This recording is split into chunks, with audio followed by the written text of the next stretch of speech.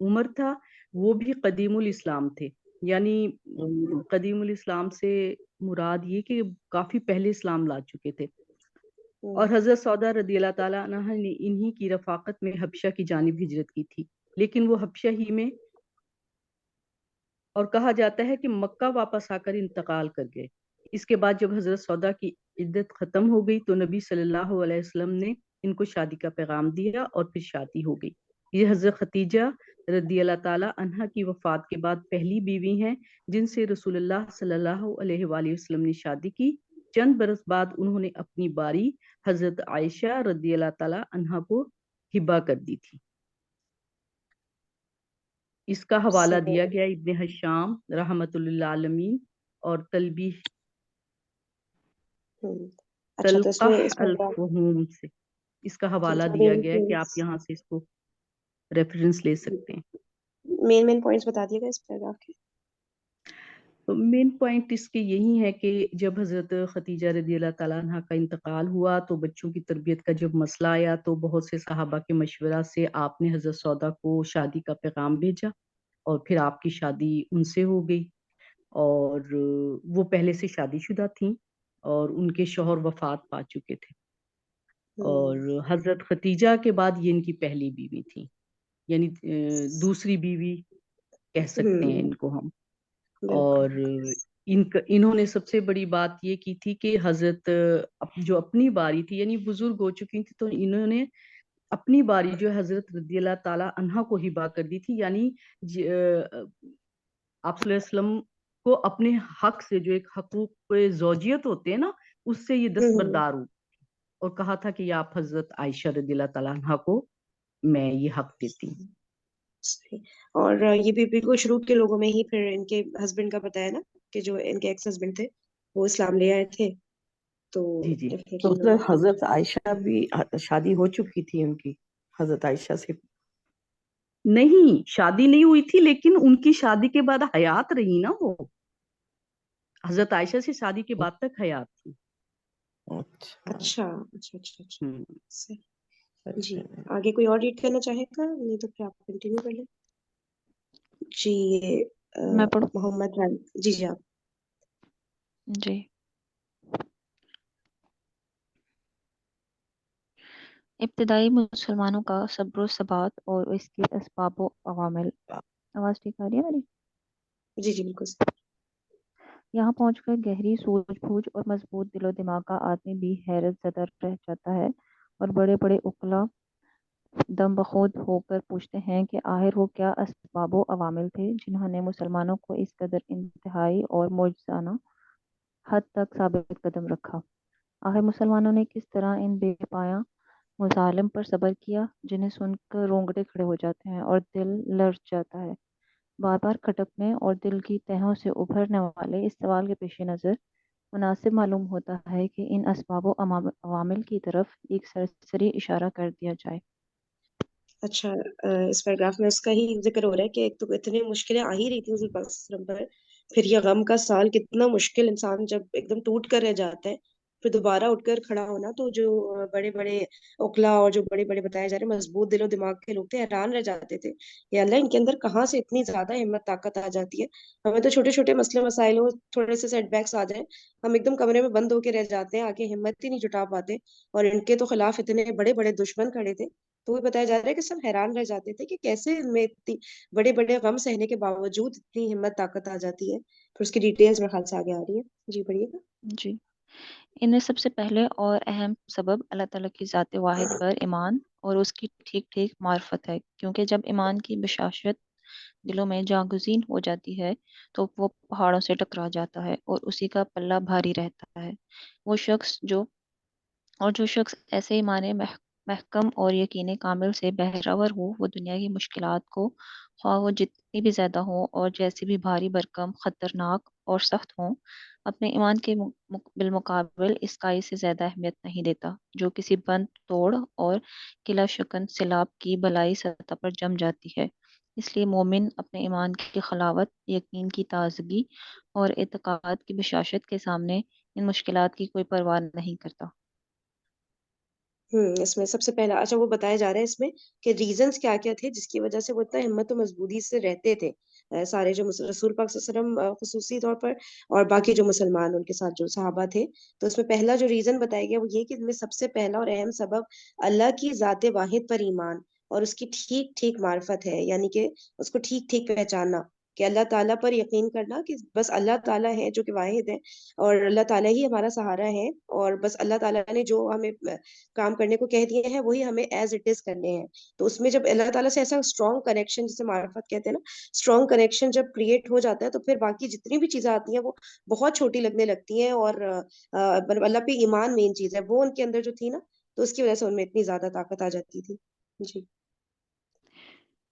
آگے ہے جو جھاگ ہے وہ تو بیکار ہو کر اڑ جاتا ہے، اور جو لوگوں کو نفع دینے والی چیز ہے وہ زمین میں برقرار رہتی ہے.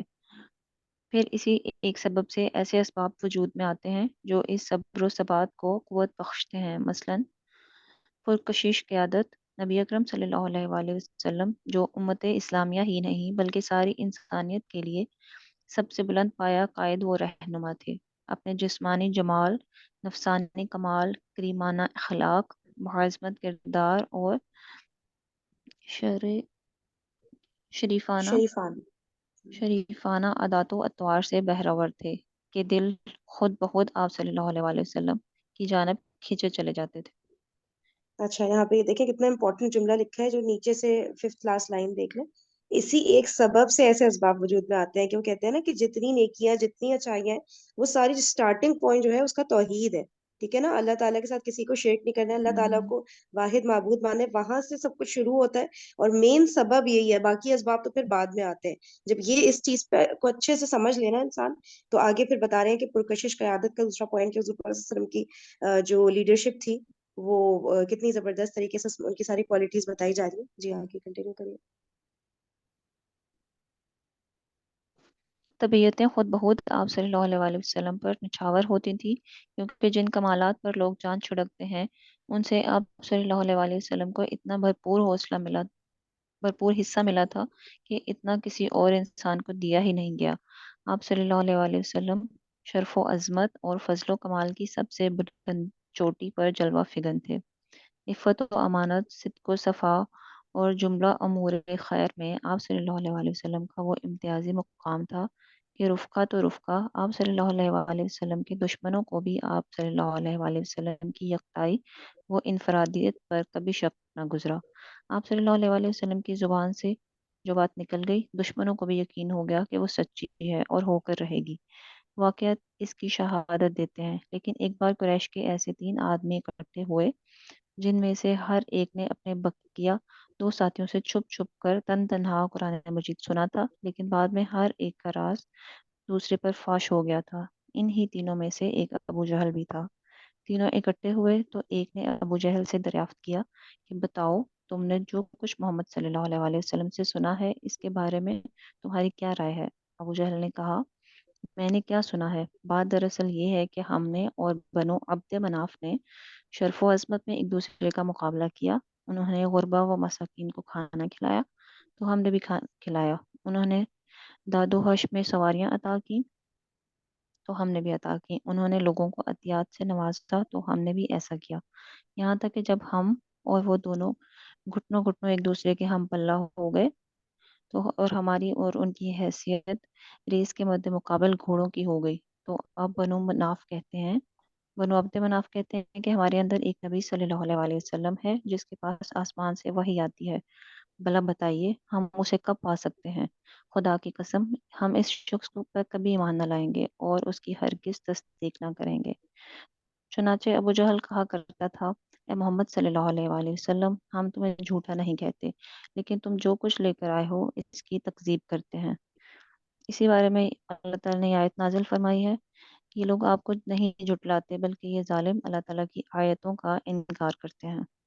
صحیح، جزاک یہ اللہ. ہے اچھا اس میں تو کافی جی. ساری ایکسپلینیشن کی چیزیں ہیں، پھر ہمارا سیشن ہی اینڈ ہو جائے گا، تو اس کو جو ایکسپلینیشن ہے وہ انشاءاللہ کل کے لیے رکھتے ہیں. اور آج مس سعدیہ فاروق آپ دعا کروائیں گے؟